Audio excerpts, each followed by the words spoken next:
Diálogos con Pepe Gas.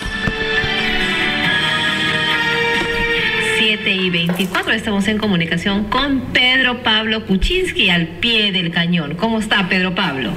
Muy buenos días, aquí al pie de un bosque lindo en Bruselas. Y antes de empezar, quiero decirle a los oyentes que es muy importante esta campaña del MTC, el Ministerio de Transportes, para que manejes con cuidado. En el Perú tenemos demasiados accidentes, muchos accidentes mortales, buses que se desbarrancan, choques donde la gente está corriendo a 100 kilómetros por hora en una avenida. Yo creo que es una campaña que es muy importante y escuchémosla. Por supuesto que sí, pero Pablo, porque estas semanas las carreteras han estado desgraciadamente teñidas de sangre.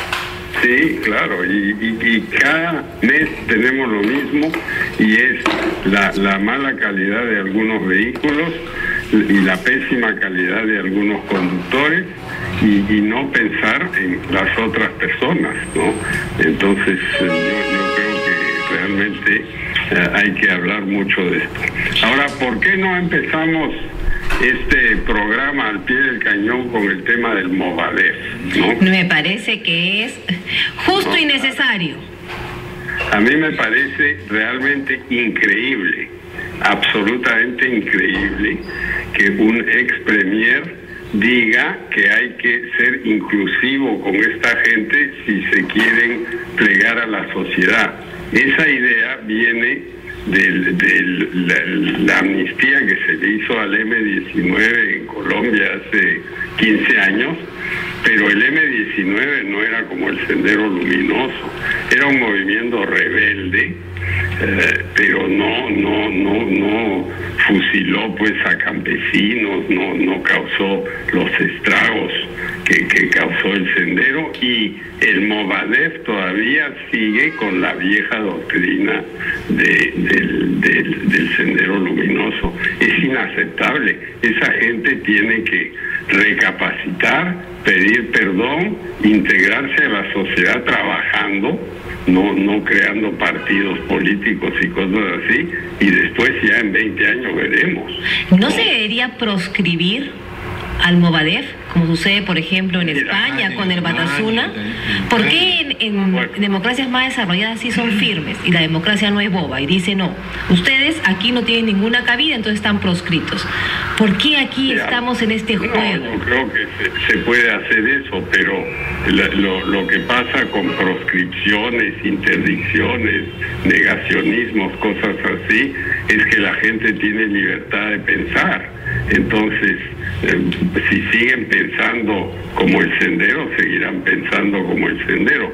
Lo que tenemos que hacer es demostrarle a esta gente que con una economía mejor, más próspera, más inclusiva, con más gente que trabaje, el tipo de programa que ellos proponen es una locura. Eso es lo que tenemos que demostrar, ¿no?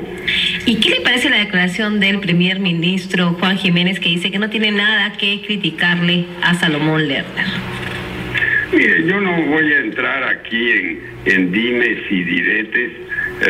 Cuando uno se va del Perú por unos cuantos días, como en este caso, el caso mío, uno ve que regresa y siempre son el mismo tipo de noticias, ¿no? El indulto, el Movadef, el dime, el direte. ¿Por qué no hablamos más bien de las cosas realmente importantes, ¿no? Que es que hay mucha gente en el Perú que no tiene una buena vivienda, que no tiene agua en su casa, hay un montón de chicos que tienen mala educación, que no pueden ir a un colegio de calidad. Esos son los grandes temas. Entonces, estos dimes y diretes yo no creo que son realmente importantes, pero yo sí pienso que es completamente desacertado decir que el Movadef tiene algo que decirle al Perú hoy. Cambiamos de tema. La revocatoria también llegó a The Economist. El Economist se ha pronunciado en contra de la revocatoria de Susana Villarán. Dice que es algo que en realidad no conduce a nada. Bueno, yo estoy de acuerdo con eso. Lo que pasa es que la gente, cuando se hizo la última constitución, se permitió la revocatoria. Claro que no puede haber gobiernos locales bien organizados si piensan que al año le van a tirar una patada en un voto popular que no es de gran importancia. Ahora, del otro lado, si hay revocatoria, la gente dice, bueno, yo puedo votar ahora y si no nos gusta, en un año lo votamos, ¿no? Entonces yo diría que genera irresponsabilidad, ¿no? Y sería mucho mejor no tener que recurrir a eso, pero sí tiene que haber esa válvula de seguridad para casos extremos de corrupción y otras cosas así, ¿no? Bueno, también estamos perdiendo de vista en el Congreso que ya no hay consenso para elegir al defensor del pueblo. Ese es otro tema que lo venimos hablando hace meses y meses y semanas. La semana pasada yo empecé diciendo cómo es posible que después de 15 meses de gobierno todavía falten 3 directores en el Banco Central de los 7 que hay ahí, ¿no? Y el defensor es lo mismo. Los nombres que se han barajado, yo creo que son toda gente capaz. Walter Gutiérrez, el propio Guido Lombardi y Toledo lo mencionó, creo, ¿no? Así es. Nuestro amigo Guido, que también sería magnífico, pero al final que se pongan de acuerdo en alguien. Eso es todo lo que yo creo que el país pide. Y pasando al plano internacional, Pedro Pablo, 2 elecciones se han dado esta semana. Una en Estados Unidos, ha salido reelecto Barack Obama, eso fue el martes, pero ayer se realizó la elección, también una elección a su estilo, ¿no es cierto? Hay que entenderla así. En China, donde han dicho que no van a cambiar su modelo institucional, que ellos no creen en el modelo democrático de Occidente. ¿Cuáles son las implicancias de ambas elecciones para el Perú?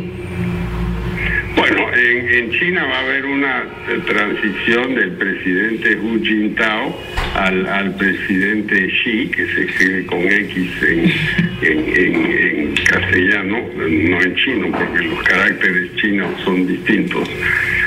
Y van a mantener el esquema por ahora, ¿no? Pero pensemos 2 cosas. Primero, China está cambiando a toda velocidad. Hay una clase media emergente y los trabajadores baratos se acabaron porque ya la migración desde el campo a las ciudades se está reduciendo y todo el mundo tiene mayores ambiciones económicas y también mayores ambiciones en la comunicación. Entonces, con el tiempo, yo creo que es inevitable una mayor democratización en China. Lo que dice el buró de los 9 líderes siempre van a decir que no van a cambiar, pero las circunstancias los van a obligar a cambiar. Eso nadie lo duda. La pregunta es, ¿eso ocurrirá en este mandato de los próximos 10 años? Yo creo que empezará en ese mandato y probablemente en el siguiente, que es a partir del 2022, ahí veremos más cambios todavía. Mientras tanto, China se va a reorientar más hacia una economía con mayor consumo, mejores retornos para los ahorristas personales que ponen su plata en los bancos estatales y donde les pagan muy poco, ¿no? Entonces yo creo que sí va a haber cambio. Ahora, yéndonos hacia Estados Unidos, yo creo que la elección tuvo varias cosas importantes.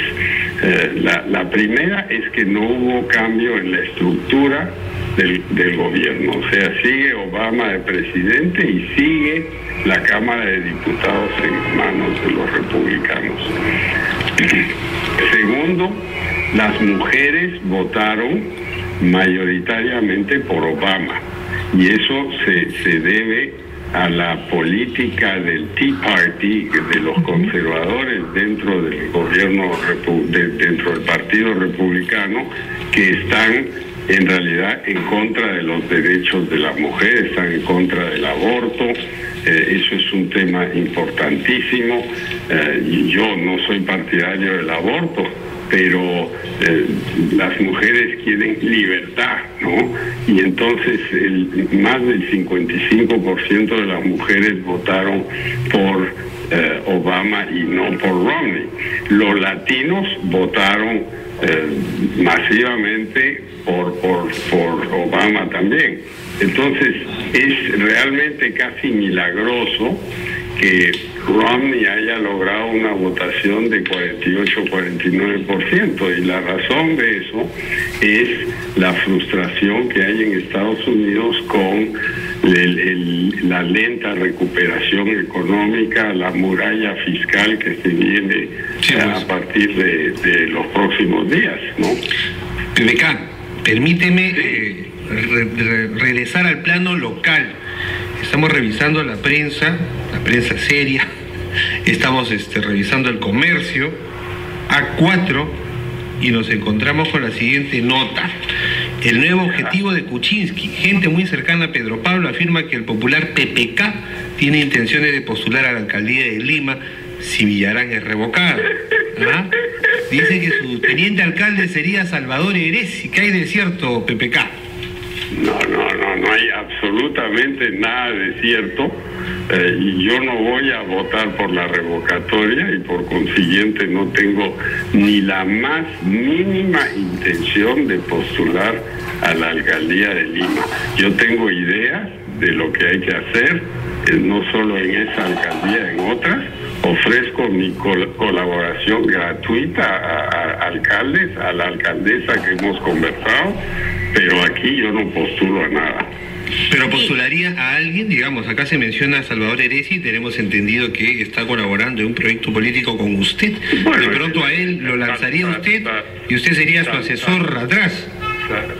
Salvador es una persona súper capaz, yo lo quiero mucho, lo admiro como alcalde de San Miguel y podría ser un magnífico alcalde de Lima, pero yo no sé si la elección va a ser ahora, porque yo creo que la revocatoria al final no va a salir. Para las próximas elecciones entonces, que para las próximas. Que no falta mucho tampoco, ¿ah? Así es. ¿Por qué la gente es tan impaciente, ¿no? ¿Cuál es el apoyo? Falta mucho. Sí. Bueno, PPK, muchas gracias. Bueno, saludos a todos, y nos seguimos hablando todos los viernes al pie del cañón. Por supuesto, como tiene que ser. 7:37. Gracias. Muy buenos días, PPK. Diálogos con PPK.